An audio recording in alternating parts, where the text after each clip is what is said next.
আসসালামু আলাইকুম। কেমন আছেন আপনারা সকলে? গত কয়েকদিন থেকে আপনাদের আসলে খোঁজখবর নেওয়ার সুযোগ হয়নি। কেননা আসলে যে মাধ্যমে আমরা খোঁজখবরটা আসলে একে অপরের সাথে আদান-প্রদান করি সেই ইন্টারনেটটা আমাদের দেশ থেকে বিচ্ছিন্ন ছিল। সেই ইন্টারনেট সংযোগটি থেকে বাংলাদেশে ১৮ কোটি মানুষ বিচ্ছিন্ন ছিল। বাংলাদেশে ১৮ কোটি মানুষকে ইন্টারনেট সংযোগ থেকে বিচ্ছিন্ন রেখে একেবারে অন্ধকারে রাখা হয়েছিল। যাতে চলমান এই কোটাবিরোধী আন্দোলন, চলমান এই শিক্ষার্থী আন্দোলন সম্পর্কে কোনো খবরাখবর যেন মানুষ না জানতে পারে। কোনো খবরাখবর মানুষের কাছে যেন না পৌঁছায়। কতজন মানুষ মারা গেল, পুলিশের গুলিতে কতজন মারা গেল বা সন্ত্রাসীর গুলিতে কতজন মারা গেল।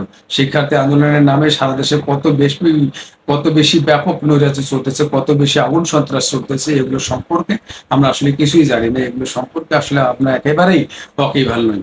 তারপরও বাংলাদেশের মানুষকে ইন্টারনেট সংযোগ থেকে বিচ্ছিন্ন রাখা, ইন্টারনেট সংযোগ থেকে মানুষকে অন্ধকারে রাখা সরকারের এই যে সিদ্ধান্ত, এই সিদ্ধান্তটি আসলে কতটুকু তাদের ফলপ্রসূ হয়েছে, ইন্টারনেট সংযোগ কখন আবার পুনরায় নতুন করে পুরোদমে চালু হবে, এই সম্পর্কে আসলে আমরা কোনো কিছুই জানি না। আজকে আমাদের ভিডিওর যে আলোচনা, আসলে ইন্টারনেট সংযোগবিহীন অবস্থায় আপনারা কেমন ছিলেন, ইন্টারনেট সংযোগবিহীন অবস্থায় আসলে আপনাদের অভিজ্ঞতা কেমন ছিল এবং পরবর্তীতে কবে ইন্টারনেট সংযোগ চালু হবে, আসলে আমাদের এই আজকের ভিডিওর আলোচনা এতটুকুই।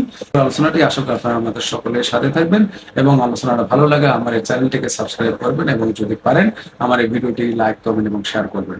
আপনারা সকলেই জানেন যে আসলে বর্তমানে বাংলাদেশে চলমান যে শিক্ষার্থী আন্দোলন চলতেছে, শিক্ষার্থী আন্দোলন আর শিক্ষার্থী আন্দোলন শিক্ষার্থীদের হাতে নেই।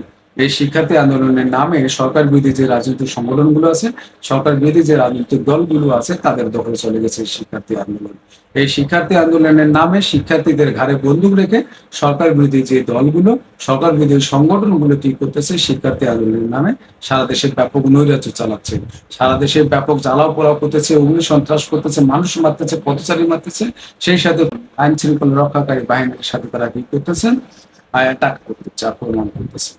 যার ফলে সরকারকে বাধ্য হয়ে আসলে বাংলাদেশে কারফিউ জারি করার মতো একটা সিচুয়েশন তৈরি হয়েছে এবং বাংলাদেশের সরকার সারা দেশে কারফিউ জারি করেছে। এখন সরকারকে হঠাৎ কেন এমন একটা ডিসিশন নিতে হলো, এমন একটা আত্মঘাতী ডিসিশন নিতে হলো যে ইন্টারনেট সেবা বন্ধ করে দিতে হবে? বাংলাদেশের সরকার গত ১৭ জুলাই বুধবার দিবাগত রাত ১২টার পর থেকে আসলে মোবাইলের ইন্টারনেট সংযোগটা বিচ্ছিন্ন করে দেয় এবং পরবর্তীতে বৃহস্পতিবার ১৮ জুলাই বৃহস্পতিবার দিবাগত রাত থেকে ব্রডব্যান্ড ইন্টারনেট বা ওয়াইফাই যেটাকে আমরা সহজ ভাষায় বলি, সেই ইন্টারনেট সংযোগ বিচ্ছিন্ন করে দেয় এবং শুক্রবার থেকে বাংলাদেশের মানুষ টোটালি ইন্টারনেট জগৎ থেকে ব্ল্যাক আউট। বাংলাদেশের মানুষ টোটালি ইন্টারনেট এই যে সংযোগ থেকে সম্পূর্ণ বিচ্ছিন্ন। বাংলাদেশের এই চলমান পরিস্থিতিতে কোথায় কি ঘটতেছে, কোথায় কতজন মানুষ মারা গেল, শিক্ষার্থী আন্দোলনের সর্বশেষ পরিস্থিতি কি, এগুলো জানার জন্য যে মাধ্যমগুলো থাকা দরকার সেই মোবাইল এবং ইন্টারনেট একেবারে টোটালি অকেজো।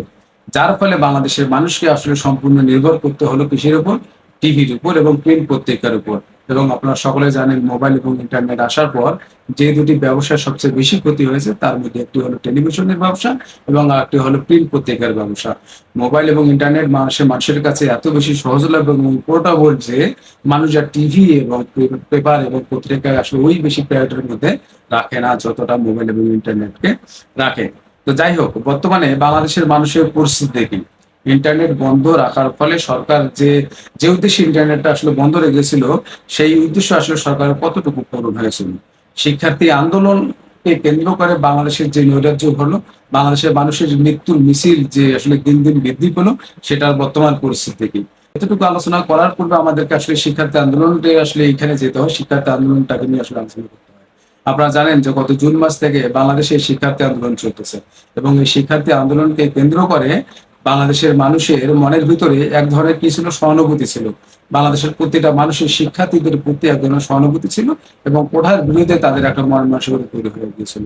তো যার ফলে সরকার কর্তৃক, সরকারের বিভিন্ন মহল কর্তৃক এবং দায়িত্বশীল কর্তৃপক্ষ কর্তৃক বিভিন্ন ভাষণের ফলে ১৩ বা ১৪ জুলাইয়ের পর থেকে যখন শিক্ষার্থী আন্দোলনটা চরম পর্যায়ে পৌঁছে গেল, তখন শিক্ষার্থী আন্দোলনটা আসলে শিক্ষার্থী আন্দোলনের হাতে আর থাকেনি, শিক্ষার্থীদের হাতে থাকেনি। শিক্ষার্থী আন্দোলনটা তখন চলে গেছে জামাত শিবিরের হাতে, শিক্ষার্থী আন্দোলনটা চলে গেছে বিএনপির হাতে, শিক্ষার্থী আন্দোলনটা তখন চলে গেছে সরকার বিরোধী যে দলগুলো আছে, সরকার বিরোধী যে ছাত্র সংগঠনগুলো আছে তাদের দখলে চলে গিয়েছিল শিক্ষার্থী আন্দোলন।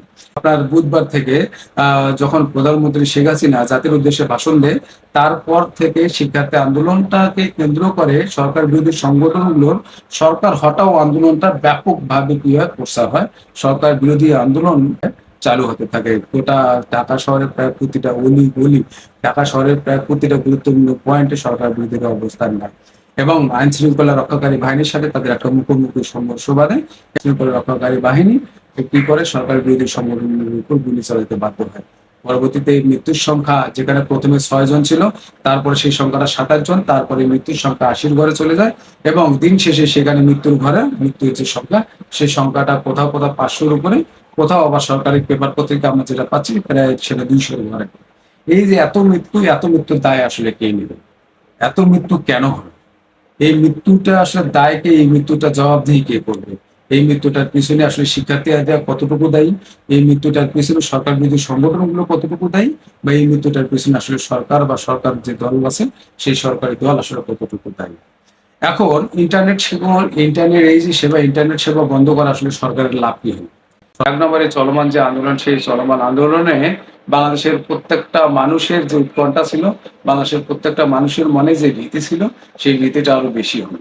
মানুষের মনে মনে তখন গুজবের সঞ্চার হলো যে কোথায় কি ঘটতেছে, ঢাকায় আজকে এতজন মারা গেল, চট্টগ্রামে আজকে এতজন পুলিশকে মারলো।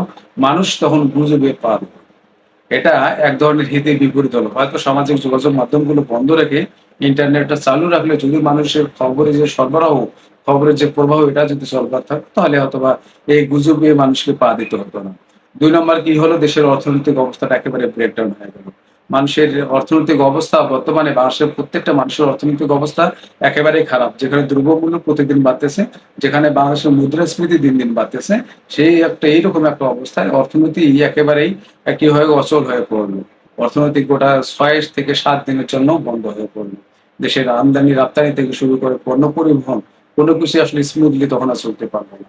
তৃতীয়ত কি ঘটলো? তৃতীয়ত ইন্টারনেট বিহীন থাকা অবস্থায় যে বিষয়টা সবচেয়ে বেশি সম্মুখীন হয়েছে সেটা হলো মানুষের প্রিপেড বিদ্যুৎ বিলের মিটার এবং গ্যাস বিলের যে আসলে মিটারগুলো ছিল, সেগুলো ব্যবহার একেবারে প্রায় মোটামুটি বন্ধ হয়ে গেল।